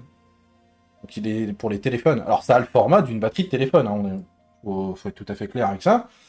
Ça a le format d'une batterie de téléphone, ça n'a pas le format d'une batterie dédiée à la plaque, comment elle a été tordue. Oh. Ça a chauffé aussi, à mon avis, il va falloir que je bricole un peu. Ça n'a pas un format spécifique de batterie pour clavier. En soi, c'est pas une connerie, hein, parce que ça, il les fabrique à la tonne, hein, il les fabrique par camion. Donc en fait, après, une fois que c'est un format qui est maîtrisé, vous pouvez le fabriquer pendant 10 ans, il n'y a pas de souci. On voit que celle-là, elle a été fabriquée le 18 décembre 2021. Alors oui, on est repassé sur le bureau, donc du coup, vous le voyez pas, évidemment. Je suis en train de le montrer à la caméra, mais c'est pas la bonne caméra. Mais plus c'est petit, plus c'est cher. Alors oui, non, ça dépend du format, ça dépend de l'usage. On aurait été sur une batterie spécifique à ce clavier. C'est tellement rare, puisque très spécifique, que là, pour le coup, ça coûte une blinde. Mais en l'occurrence, c'est pas le cas. Donc, on est sur de la batterie de remplacement de téléphone au départ. Et c'est pour ça que ça coûte pas forcément cher, parce que du coup, c'est facile à trouver. Parce qu'il y a plein de fabricants qui continuent d'en faire. Alors après, dans quelle mesure et sur quel site il faudrait acheter, ça je sais pas trop, parce que là, typiquement, on voit les résultats de... On voit plein de sites qui montrent des batteries plus ou moins conformes à ce qu'on a sous les yeux. Malgré tout, la référence me fait dire que on est quand même sur la bonne batterie.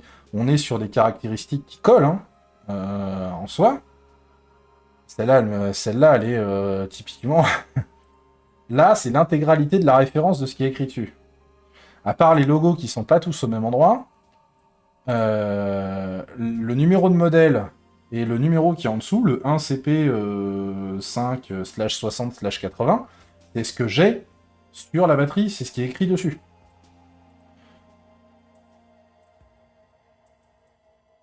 Et lui, pour le coup, combien il dit? 21 euros.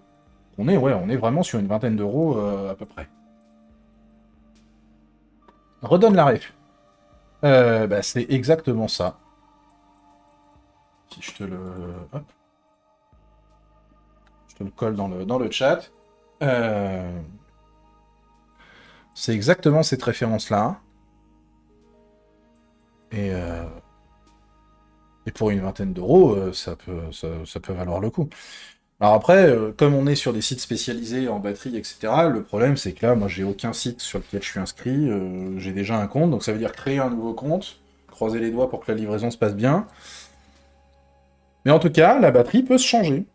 On peut changer pour une batterie qui colle, qui manifestement a l'air d'avoir le même connecteur. Ce qui est important, hein, parce que au-delà de la capacité brute de la batterie, si on n'est pas sur le même connecteur, bah je peux pas la rebrancher. Et je vous cache pas qu'avec la taille de la nappe, s'amuser à faire une espèce de pontage du connecteur, ah, bah c'est non. C'est juste non. Alors tiens, j'ai ça sous la main. Est-ce que c'est en état? On va dire que c'est en état. Hop, allez, on va hop, éponger un peu.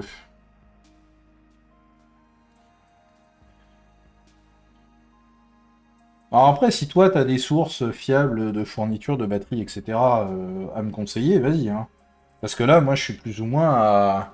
Ce qui va me faire confiance, c'est plus ou moins le niveau de finition du site. Je vais aller fouiller un peu les conditions d'utilisation, etc., pour voir d'où vient le site.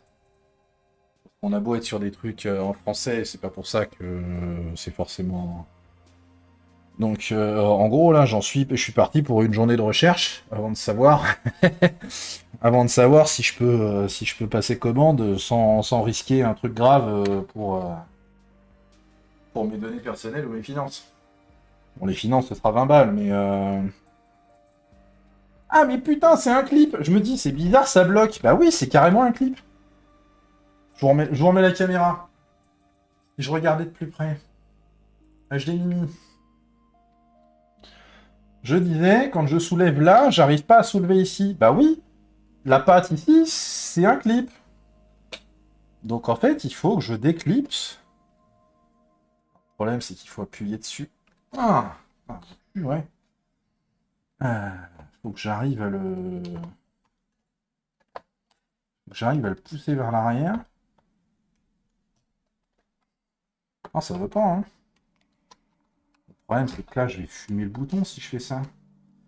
Bon, lui, il est encore en état, mais... Hop. Ah putain, mais il bouge pas, il est vraiment solide le truc. Hein. C'est-à-dire que je risque de le péter en tirant.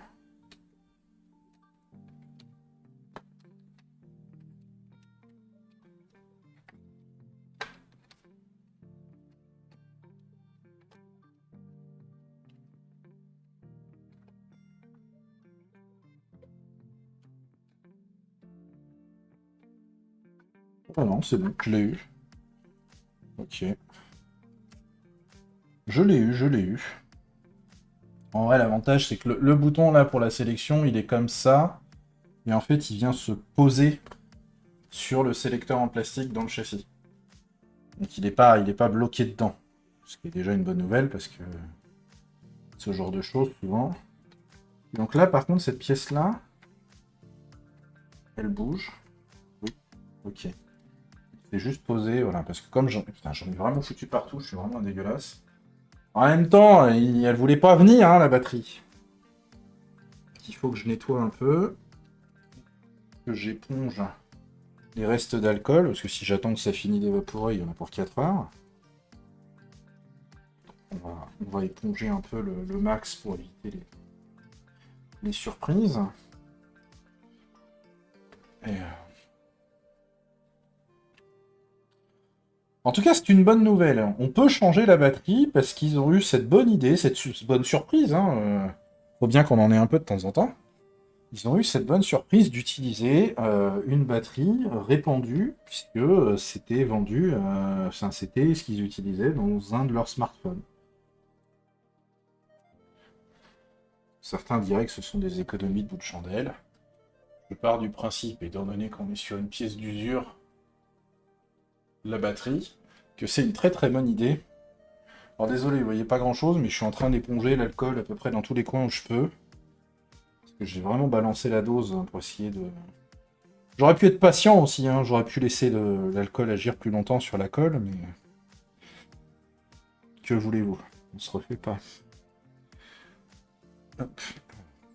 Voilà. Ça, on va le remettre dans le bon sens.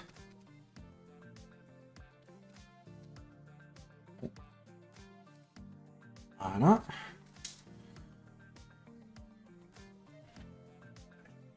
Puis dans tous les coins.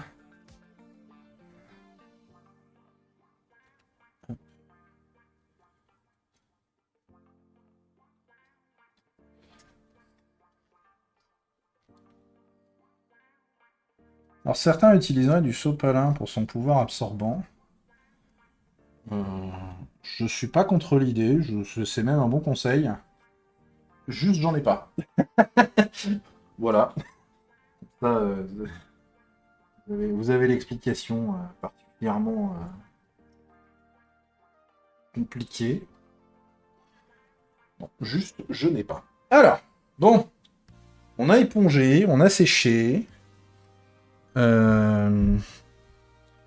Alors l'idée, comme je l'avais dit, c'était que si on n'arrivait pas à... Comment? Ah, c'est intéressant. Si on n'arrivait pas à retrouver de batterie pour le clavier, l'option c'était de vérifier si en USB il fonctionne toujours. Petit truc rigolo, je vais essayer de vous le montrer. Donc le switch a 3 positions. À gauche, on est sur le dongle de Giga 4. Des compresses, ça fait pas de poussière de papier. C'est pas faux, mais il faut aussi avoir des compresses. À droite, vous avez le Bluetooth et au milieu, vous avez l'USB. Et sur le circuit imprimé, la position USB au milieu, il me dit que c'est off. Ce qui est vrai, c'est-à-dire que s'il n'y a pas d'alimentation USB, il ne détecte pas d'alimentation, le clavier s'éteint.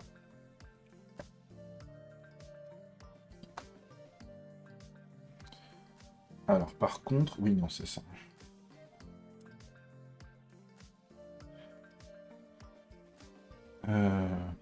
En vrai, je vais juste tenter de brancher le circuit, parce que j'ai pas forcément besoin d'avoir toutes les touches. Je veux juste vérifier que sans batterie de raccordée, il s'allume quand on le branche. Du coup, Du coup, amène-toi Jackie. Je vais te débrancher de ce monde. Voilà, et là je vais brancher et on va regarder si...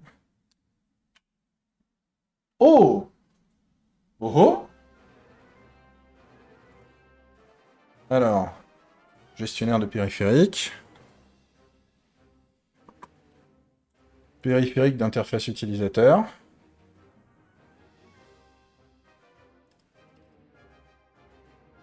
Waouh.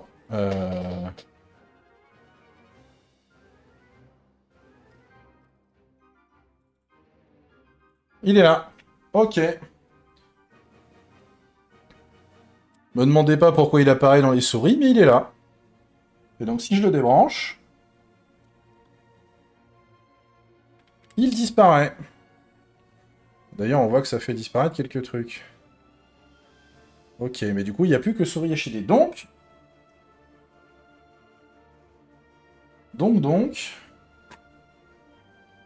Alors, fait surprenant. Oula. Ok. Il s'est passé un truc sur ma fenêtre. Alors, attendez. Ouais, voilà, c'est ça. Je ne sais pas pourquoi, quand je l'ai branché, il a fait comme s'il avait appuyé sur la touche F11 et il m'avait foutu mon OBS à droite à plein. Pas grave. En tout cas,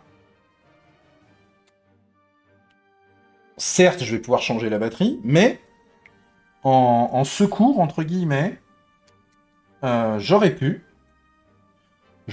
utiliser le... Comment? J'aurais pu continuer de l'utiliser en USB. Typiquement, après, si j'avais voulu tenter de le revendre, par exemple, il pourrait me servir en clavier de secours, parce que j'ai pas... Si, en fait, j'ai un clavier de secours qui est le Logitech K400+. Bon, ah oui, alors non, je vais remettre ça d'abord. Voilà.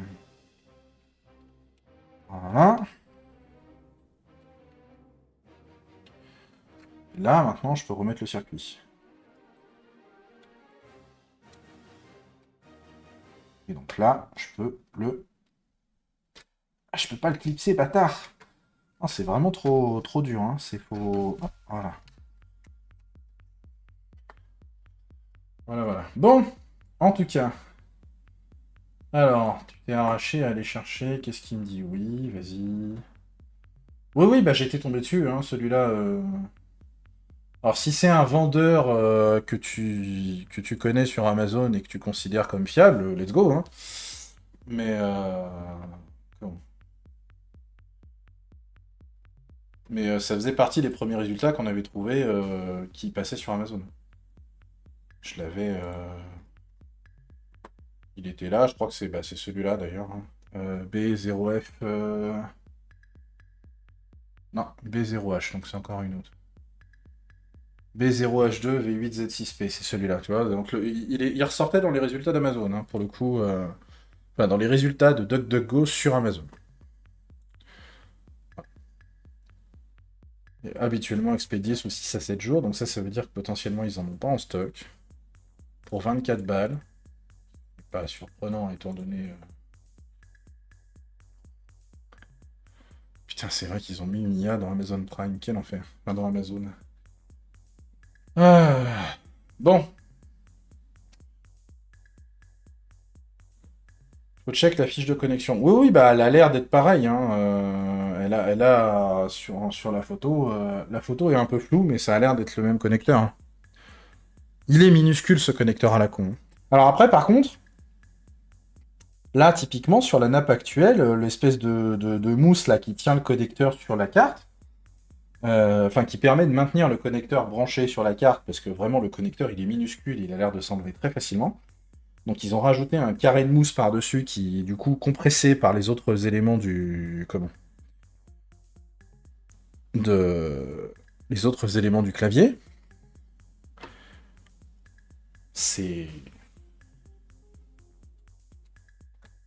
Ça se pose là. Bon, bah en vrai, de toute façon, j'ai pas grand-chose de plus à remonter. Parce que ça passe en dessous.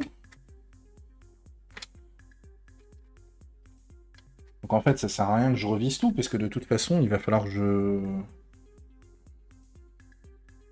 Et après, on a ça qui revient par-dessus. On a quand même des trucs, c'est-à-dire qu'il y a des fentes sur le boîtier. On a des trous qui reprennent les formes. Alors, du coup, si on fait ça, on va faire ça. Et comment? Et puis après, derrière, il y a le circuit qui vient par-dessus. Qui vient là comme ça. Voilà. Et une fois que ça s'est remis en place, derrière, il y a la plaque qui revient dessus. Alors j'ai le logo Aorus qui revient là. Pour remettre à sa place aussi. Il va dans ce sens. Je ne sais plus dans quel sens il va. Alors déjà, il va pas là. Il va là-dessous. Il vient là. Et donc il vient comme ça. Clac. Et donc après ça se remet comme ça. Et après on revise tout. Voilà. Mais bon. This is not for ce soir. On voit que ton écran. Merci. Décidément, c'est une catastrophe la gestion des cams. Hop.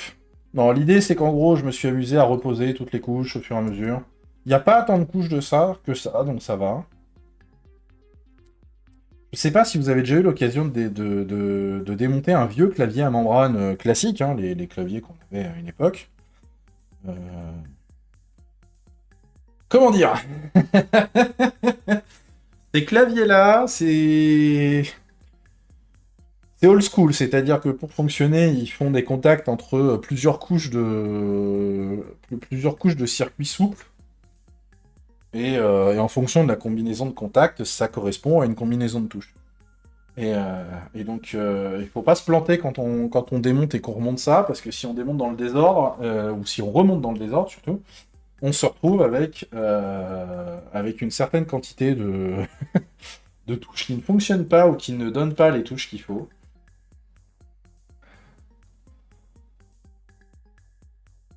Mon vieux Corsair qui a 15 ans, je l'ai démonté des tonnes de fois à cause du café, il fonctionne encore. Eh bien, tu as bien de la chance. Tu as bien de la chance. Comment? Parce que le café n'est pas corrosif. Donc, si tu fais ça, si tu fais les choses bien, c'est-à-dire que tu as le réflexe de le débrancher tout de suite, de le démonter pour tout nettoyer, etc., bah, tu vas effectivement le sauver facilement.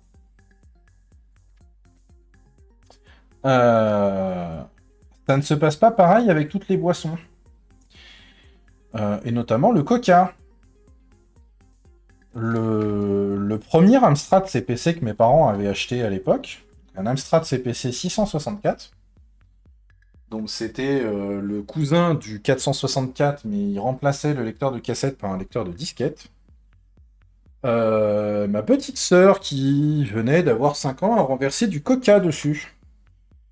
Le temps qu'on le démonte, les fameuses pistes dont je parlais,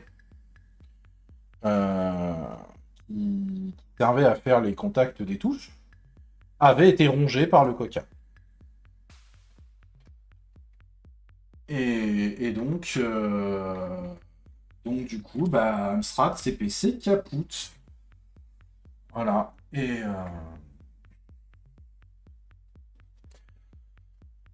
Et du coup, je crois que l'année d'après, on a racheté le 6128 de ma cousine, qui passait, elle, à l'RPC. Et moi, j'ai refait quelques années avec un Amstrad CPC 6128, qui a malheureusement fini par avoir un problème électrique et qui est mort de sa belle mort après des années de service. Donc, j'ai eu l'occasion après d'avoir quelques temps un 6128+, dont le lecteur de disquette a fini par mourir. Et puis après, bah, de toute façon, je suis parti à la fac, j'ai eu mon premier vrai PC à moi que je pouvais démonter comme je voulais. Et là, autant te dire que ça a été la fiesta! Déjà, il a passé ses 6 premiers mois sans boîtier. la carte mère posée sur le bureau directement, parce que on était à une époque où il y a plein de choses qui se faisaient encore à la main avec des cavaliers sur la carte mère. On avait des broches de partout avec des cavaliers pour jouer à peu près avec tous les réglages possibles et imaginables. Et donc c'était plus facile d'avoir tout sur le bureau à poil que dans le boîtier. Voilà, voilà. Que dire? Bah, que dire? Ce clavier va pouvoir être sauvé. Voilà. J'ai pas forcément énormément de choses à dire de plus. Ce clavier va pouvoir être sauvé. Il... Et en plus, le lot de consolation qui était est-ce que le clavier va pouvoir fonctionner, même en USB-C, encore, sans la batterie? La réponse est oui. Donc, qu'est-ce que vous voulez que je vous dise? Je... Je vais potentiellement gagner sur tous les tableaux, ou au pire, ça m'aura coûté 25 balles pour un truc qui n'aura pas fonctionné. On a vu pire, hein, comme erreur. Donc, en soi,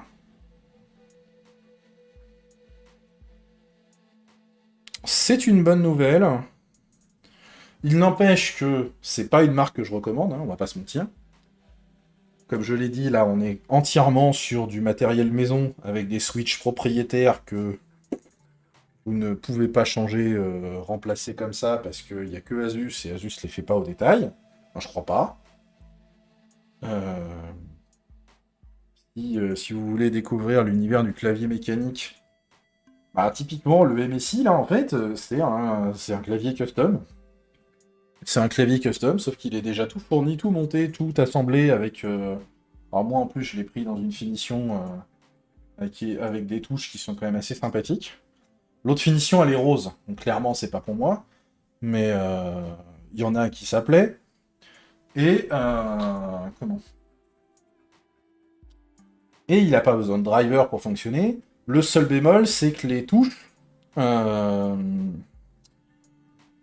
Alors, vous avez le rétroéclairage RGB, hein, mais les touches, elles, vous voyez, ne sont pas transparentes. Donc, en gros, dans le noir, vous ne voyez pas, en fait, si vous connaissez pas par cœur votre clavier, vous ne savez pas sur quelle touche vous tapez.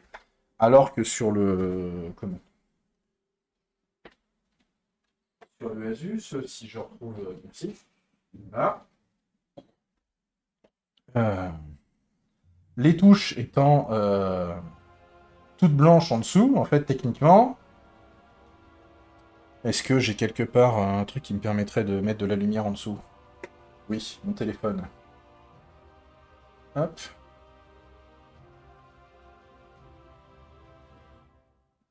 Lampe de poche. Voilà. C'est rétroéclairé. Et si j'éteins... Si j'éteins, ça s'éteint. Vous voyez? Ça, il n'y a pas sur les MSI. Ça, c'est un autre point faible. Alors, en vrai, je pourrais trouver des touches de remplacement qui me permettraient de faire ça. Mais là, j'ai pas besoin, j'ai pas envie. Pour moi, c'est suffisant. De toute façon, je travaille rarement dans le noir. On va remettre dans le bol. Voilà. Je travaille rarement dans le noir, donc je peux me permettre d'avoir ce clavier-là. Il n'est pas parfait, mais en vrai, c'est une bonne expérience pour rentrer dans le clavier mécanique si jusque-là vous avez utilisé des claviers classiques. Il fait un chouïa de bruit, mais... Jour. Nuit.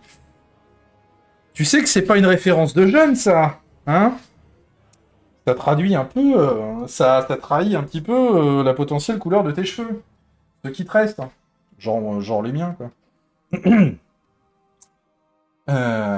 Donc,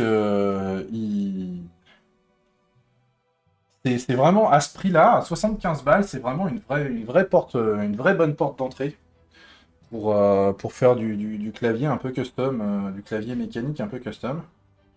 Et en plus, même si les touches vous plaisent pas, vous pouvez carrément changer tous les switches. Donc ça, c'est cool, parce qu'il n'y a rien de soudé. Là, on a vu techniquement, bon, il n'y a pas de soudure, en soi. Hein. Sauf que, bah si, en fait, vous avez une LED sur chaque touche, et vous avez un système optique sur chaque touche. J'en ai mis, mais ils sont gris. Ah oui, j'en ai, mais ils sont tous gris. Oui, bah c'est ce que je disais, hein. Moi, ceux qui me restent, ils sont plus spécialement châtain clair, hein, comme on me disait, hein. Voilà. Ça, c'était dans un certain passé. Et en plus, maintenant, plus ça va, moins il y en a. Donc, voilà, voilà. Que dire de plus? Bon, je pense qu'on va s'arrêter là. C'est pas, ça fera un stream un peu court, hein, par rapport au précédent, où on dépassait facilement les 3 heures, mais on n'était pas sur la même chose. Je suis content d'avoir retrouvé un setup bricolage pas trop dégueu. Est-ce que ça a été... Alors, à part mes changements de scène qui sont pas tous très fluides, faudrait que je me rajoute des touches pour ce changement-là, en particulier sur le Stream Deck, parce que c'est vrai que j'ai pas grand-chose. Et la partie HDMI, même je l'ai pas du tout, en fait. J'ai pas du tout de bouton HDMI. Alors, est-ce que je peux faire ça? On va regarder ça. Ouf. Si je vous fais afficher...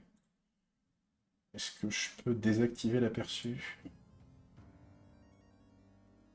Ah oui, mais là je suis en mode studio. Si j'enlève le mode studio, je désactive l'aperçu. Hop. Ah mais non, j'ai pas besoin en fait dans OBS, je m'en bats les couilles. C'est pas dans OBS, c'est dans le Stream Deck. Voilà. Stream Deck, genre, faudrait que je me rajoute là, et puis dans OBS. Où est-ce que j'ai des scènes? Non, ça je m'en fous. Scène. Un HDMI. Cible programme. C'était ça, hein, je pense. Hein. Ouais, c'est ça. Hop. Titre. HDMI. Hop. Voilà. Et donc là, maintenant, si je fais ça... Si je fais ça, ça marche pas. D'accord. Faut pas en demander trop. Donc là, ça passe. Et là, ça repasse. Voilà. On y est. C'est plus facile pour changer comme ça. C'est plus facile pour changer. Hop. Allez. Voilà, voilà. Donc, je me garde les options de batterie. Je vais voir ce que je fais ce week-end en termes de commandes, parce qu'il faut aussi que ça se...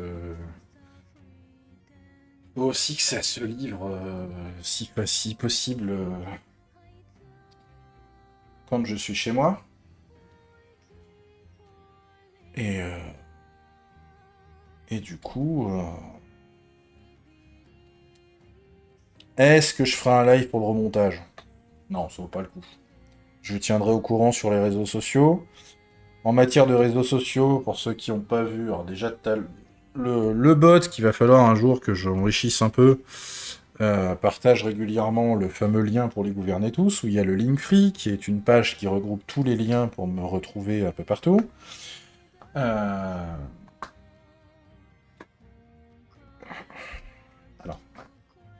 je vais enlever du coup le clavier Asus de là où je suis en train de taper, parce que ça commence à me casser les couilles. Hop. Alors, pitié, pitié, pitié. Masquer les widgets. Nouvelle version de Firefox, il rajoute des nouveaux trucs et il me change encore ma page d'accueil. Hop, je vais baisser la caméra parce qu'on en a plus besoin. Et donc, hop, est-ce que ça marche? Oh, waouh!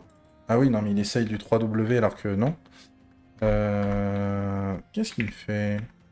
Sérieux? J'ai pas géré le 3W. Alors non, parce que c'est pas OVH, c'est pas pour OVH, c'est pour info. Merci, voilà. Hop, petite page qu'on avait fait en live d'ailleurs. Je m'étais fait ça en live et j'avais automatisé la Gitty Action pour la déployer sur OVH. Il y a une match tous les 2 jours en ce moment. Alors, ah, j'en ai pas parlé en début de live. J'ai pas eu le temps de préparer toutes les news. C'est vrai qu'il y a eu 2 semaines, mais comme j'ai pas non plus été très disponible, il y a beaucoup de choses sur lesquelles j'ai pas encore lu. Il se trouve que, donc là, avec la mise à jour de Firefox, alors, truc cool, le multi-account container, c'est natif maintenant. Moi, je l'avais en extension, donc pour moi, ça ne change rien. Mais maintenant, c'est natif, donc pour ceux qui voulaient commencer à s'y mettre, c'est cool. Euh, Firefox fait des mises à jour toutes les 4 semaines, jusque-là. Il prévoit de baisser à 2 semaines. C'est ce que font, c'est ce qui a commencé à faire Microsoft avec Edge. Et là, manifestement, Google a prévu de publier, j'ai cru voir ça tout à l'heure, tous les 2 jours. Je me trompe peut-être, hein. Je me trompe peut-être. Il me semble avoir vu passer... Non. Oh, pitié. Je vais remettre mon... Oui, d'accord, ok, il n'a pas voulu me... Hop. Euh...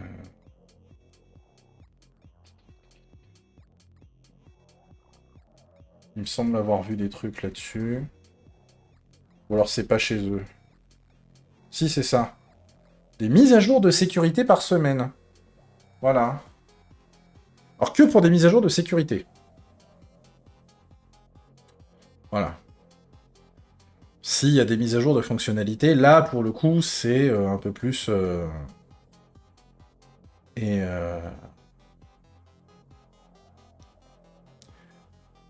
Et la raison est simple, hein, c'est que ce soit Microsoft, Mozilla ou Google, ils ont tous commencé à bosser, à faire de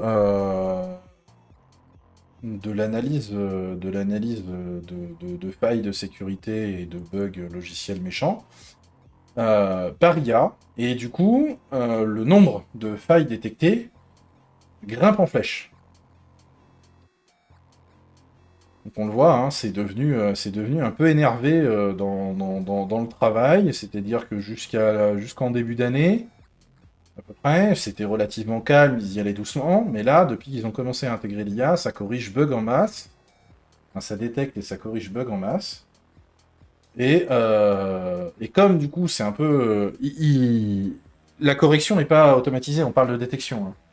Alors parfois, la correction peut se faire assister par IA, mais il n'empêche qu'il y a toujours des revues humaines pour l'instant dans l'histoire, et du coup, bah, c'est quand même on multiplie la charge quand même très fort. Donc,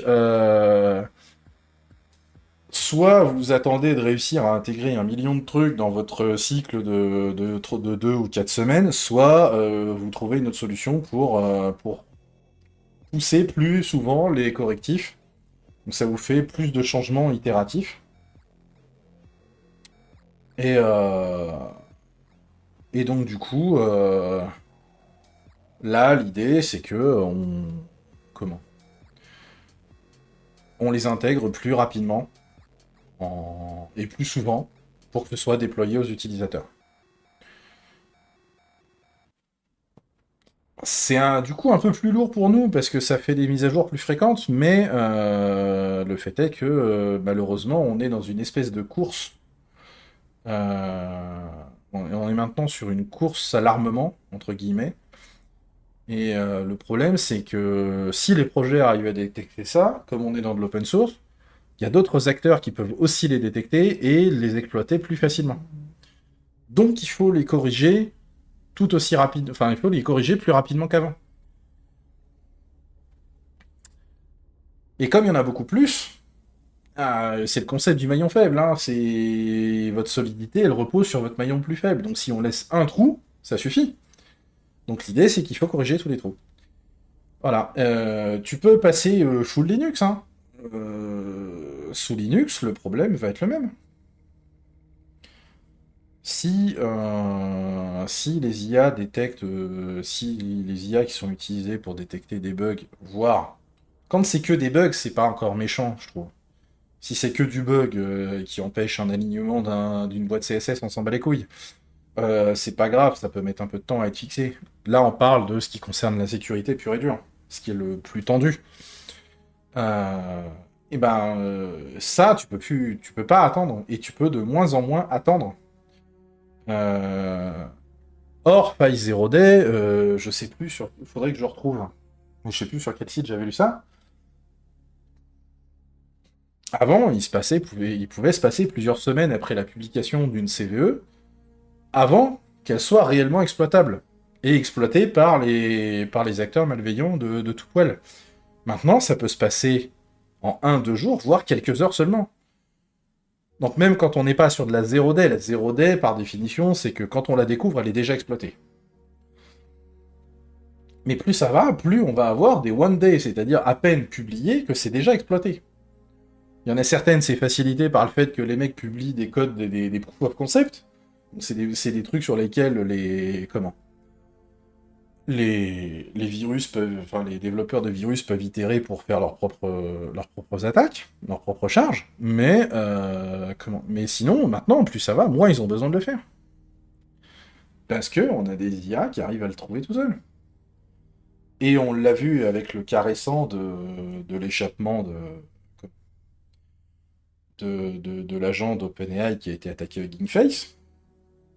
C'est que le truc, si tu lui laisses assez de temps, il va trouver. Parce que quand tu lui dis de trouver des choses, il va pas s'arrêter là où il est censé s'arrêter. S'il voit une porte fermée, il va chercher à l'ouvrir, puisque c'est ce que tu lui as demandé de faire au départ.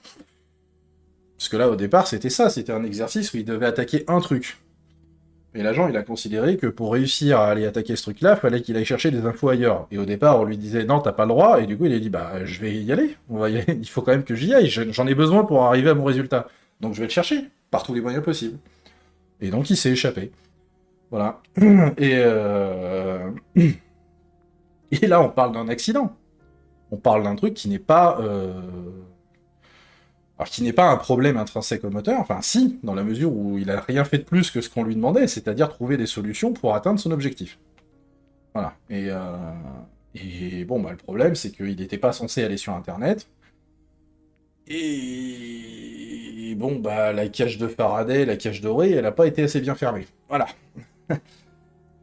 C'est tant pis, hein. Là, c'est plus un problème lié aux ingés d'OpenAI qui pensaient que le truc allait réfléchir comme un humain et à rester entre ses murs parce que c'était ce qu'on lui demandait de faire. Oui, mais il y a bien le nom artificiel dans l'intelligence, c'est pas pour rien, c'est qu'il y a des limites quand même, malgré la puissance que ça a fini par atteindre. Il n'y a toujours pas de réflexion intrinsèque à ce que, ou équivalent à ce qu'on pense en termes de réflexion humaine, et donc le truc va continuer jusqu'au bout. Et apparemment, oui, pareil, j'ai vu passer ça tout à l'heure, mais en diagonale. A priori, Anthropic a eu le même genre de problème aussi. Donc, c'est à partir du moment où on commence à les laisser en autonomie, si on leur met pas des vrais garde-fous très forts, physiques, voire physiques, c'est-à-dire le truc, il n'est pas censé avoir accès à Internet, tu le mets dans un réseau où il peut pas avoir accès à Internet. Et la seule connexion qui est possible, c'est l'agent qui va regarder comment ça se passe à l'intérieur. Faut pas qu'il y ait de sortie. Et tant que ça, ils le feront pas comme il faut, ce genre d'incident pourra se reproduire quand ils feront ce genre de test. Parce que la puissance de ces outils l'impose.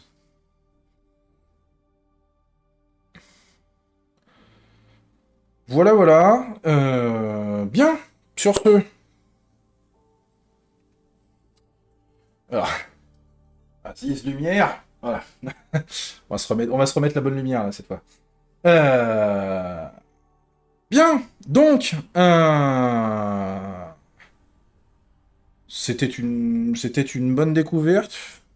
Je suis content d'avoir démonté le clavier pour voir à quel point il n'était pas si compliqué que ça à démonter. Je m'attendais à pire, hein. Je m'attendais vraiment à pire. Je m'attendais à un genre de truc soudé où ça allait être la merde à démonter. Bon, il y aura quand même eu la colle sur la batterie. Mais, de bonnes nouvelles, on peut trouver une batterie de remplacement, puisqu'Asus a une très bonne idée de recycler un format de batterie qu'ils utilisaient sur un de leurs téléphones. Et même sans batterie, le clavier peut continuer de fonctionner. Ça, c'est une autre bonne nouvelle. Donc je ne vais pas bazarder 200 balles à la poubelle au bout de 4 ans. Ça, c'est un truc qui me plaît, ça, pour le coup. Voilà, voilà. Sur ce, en théorie, il devrait pas y avoir de problème. Je dis ça et la plupart du temps, je me rate. Pour ceux qui seraient arrivés en cours de route, qui seraient encore là, le replay sur YouTube d'ici ce week-end. Je partagerai le lien sur réseaux sociaux, donc Blue Sky, Mastodon et encore Twitter. Et, et donc, en théorie, je ne bouge plus pendant un moment, donc maintenant, il ne devrait plus y avoir de coupure de stream le vendredi soir. Donc, euh, donc vendredi prochain, on pourra repartir à l'aventure. Est-ce que je fais encore du démontage? Je ne sais pas. Parce que mine de rien, alors là, vous ne le voyez pas parce que du coup, je suis en l'air, mais j'ai toujours un électrophone qui attend depuis des semaines, enfin des mois, parce que je l'ai récupéré en début d'année, d'être démonté parce que là, il est grippé et que du coup, je peux plus bouger le bras, donc je peux plus lire de vinyle avec. Électrophone, c'est pareil, c'est le genre de mot qui va faire tiquer que les gens avec des cheveux gris, puisqu'on parle d'un lecteur de vinyle, mais avec des enceintes fournies, pas intégrées, mais fournies avec. Et c'est un truc que j'ai depuis que j'ai 6 ans. Un truc comme ça. J'ai passé les 42, donc voilà, ça, il a plus de 36 ans. Et officiellement, la dernière fois que je m'en étais servi, il fonctionnait encore. Mais là, il a pris un peu... il a pris un peu le... Alors les plastiques sont jaunis à sa mère, et en fait, la patte de sécurité qui tient le bras en place quand il bosse pas, en fait, elle est grippée, elle descend plus. Et donc j'arrive plus à bouger le bras. Donc je peux plus le démarrer. Ce qui est chiant. Et donc du coup, faut le démonter pour ça. Voilà, voilà. Euh, Sur ce, que dire pour ceux qui partiraient en vacances ou qui démarreraient leurs vacances, bah bonnes vacances. Pour ceux qui ne sont pas en vacances comme moi, bon courage. Non, sur ce, malgré tout, je vous souhaite une bonne fin de soirée, un bon week-end. Et on se retrouve donc sur Twitch, ici même, vendredi prochain, 21h, pour un sujet qu'il faudra que je fixe d'ici là. J'essaierai de vous tenir au courant. Surveillez quand même le compte Blue Sky, même si vous n'y êtes pas, parce qu'on peut le regarder, le profil est entièrement public, parce qu'il m'arrive très souvent d'oublier d'aller prévenir ailleurs. Donc malgré tout, le compte Blue Sky reste une bonne... un bon phare, entre guillemets, sur ce sujet. Et, et donc, bah, d'ici là, comment dit Julien? Mettez-vous bien, portez-vous bien, et, euh, et bonne nuit, parce que là, il va être temps d'aller coucher. Ciao, ciao! Et encore merci!